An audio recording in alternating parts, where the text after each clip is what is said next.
This video is about the importance of feeling your proximal hamstring attachment right underneath the pelvis at the ischial seat at your sit bone, rather than feeling your hamstrings towards the knee.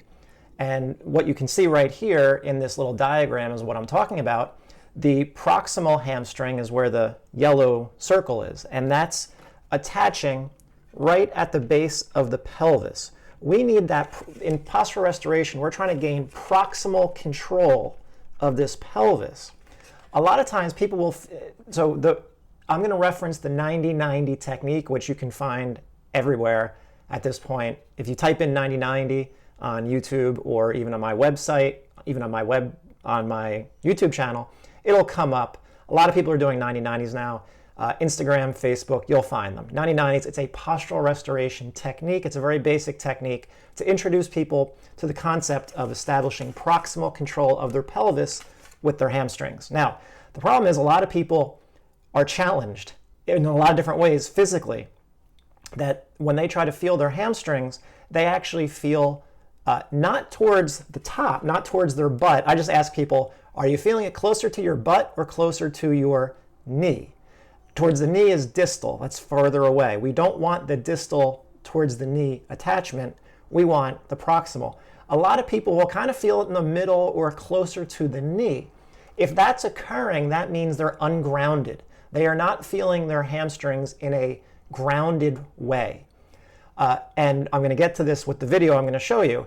But so when I ask someone, I put them in a position, they're doing the technique, they're doing it properly, or it looks like they're doing it properly, but then I ask them so I say, where are you feeling your are you feeling your hamstrings? And they say yes, because they know what hamstrings are. Some people don't. If they know what their hamstrings are, they'll say, yes, I feel it in the back. When I was earlier in my PRI career, I just let it go at that.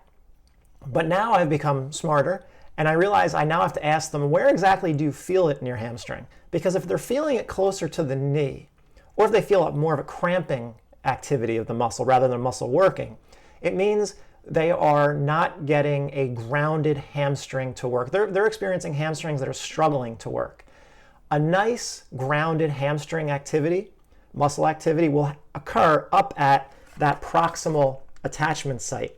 Most people will feel it at the proximal upper attachment site on the right side before they feel it on the left side.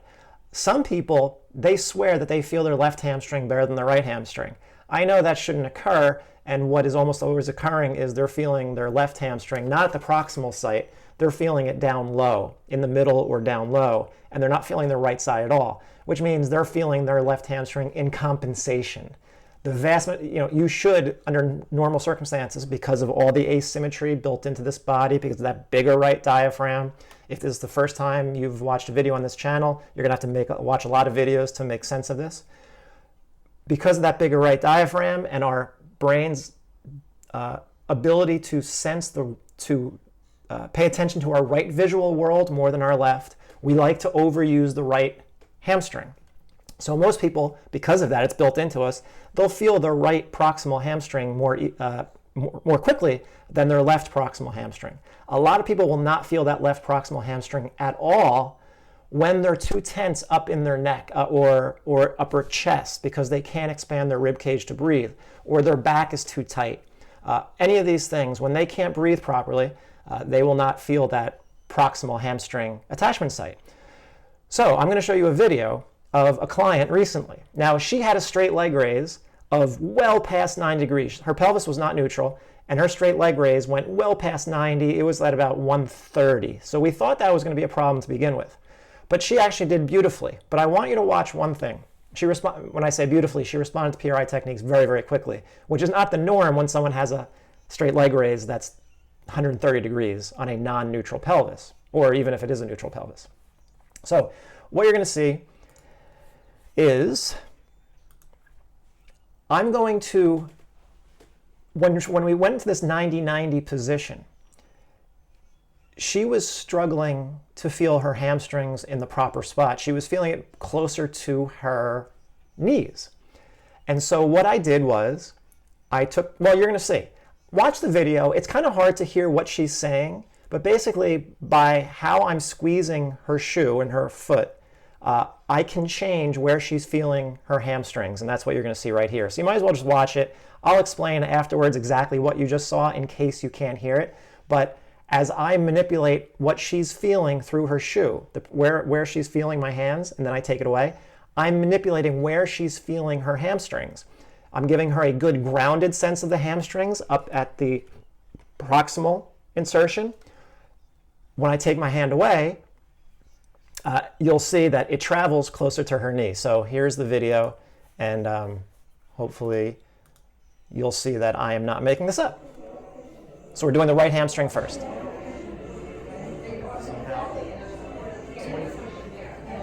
She's feeling it towards her knee. In the hamstring towards the knee.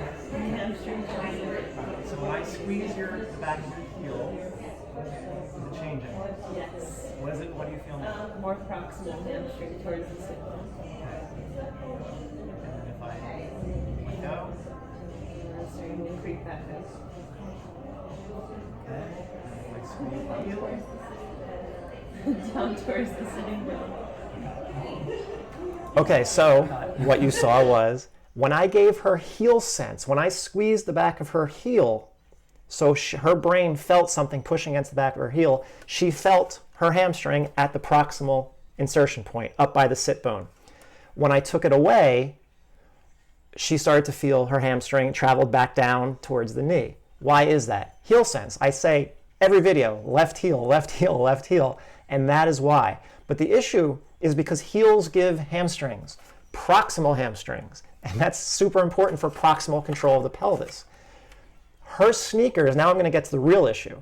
Her sneakers are so soft and squishy that every step she takes, her brain senses no stability through the sneakers. That's why people ask me about different types of shoes, different types of sneakers, and in particular, a more minimalist type of shoe. People who are ungrounded, people who are unstable in their body, which most people are if they're coming for pain, they need something more stable through their shoe. Not for support the way that people think of support, so that they can recruit their hamstrings. So you're going to see the difference between her sneakers, which did not allow her to feel her hamstrings unless my hand was, squeezing her heel, and then my sneakers, which are a lot more solid. So you'll see the difference. So her squish, much too soft. The heel cannot sense stability, which means she'll have no hamstring. Compared to this, which does not collapse at all. And that's the difference. That heel stability, that heel solidness in my shoe allows hamstrings to be recruited with every step I take. Not that I feel my hamstrings every step I take, but I know they're being used. Why? Because if you lie me down, I'll be neutral. With her, I could get her to feel her even without my hands. We eventually got her to feel her hamstrings, but she had to put a ton of mental effort into it, and she had to actively pull the back of her foot, the back of her heel, into the back of the shoe as she was doing the technique. That's the only way she could make that same proximal hamstring turn on without me squeezing. That took a lot of mental effort. So what she's going to need, for now at least, is a new pair of sneakers. I'm sure she's already gotten them. She's a believer at this point. She needs a new pair of sneakers from the PRI shoe list. It doesn't even have to be from the shoe list. On the PRI shoe list, you'll see there's specifications for a good neurosensory shoe. A shoe that your brain can make sense of, so that you can make sense of the ground, so that you can start to recruit the proper muscles that are being shut off because your brain has lost sense of the ground. For most people, a minimalist shoe is not going to work because of what you just saw. And I'm talking about, because I know people get very emotional about their shoes, I'm talking about for what we are trying to accomplish is recruitment of the proximal hamstrings. A minimalist shoe will probably not do that. That's been my experience. I really haven't, in 7 years of doing this, or 8 years almost, I haven't found anyone do better with minimalist shoes rather than a better, more supportive shoe. But the supportive shoe is for neurosensory input because hamstrings can only turn on, your glutes can only turn on, your adductors can only turn on, your quads can only be used appropriately.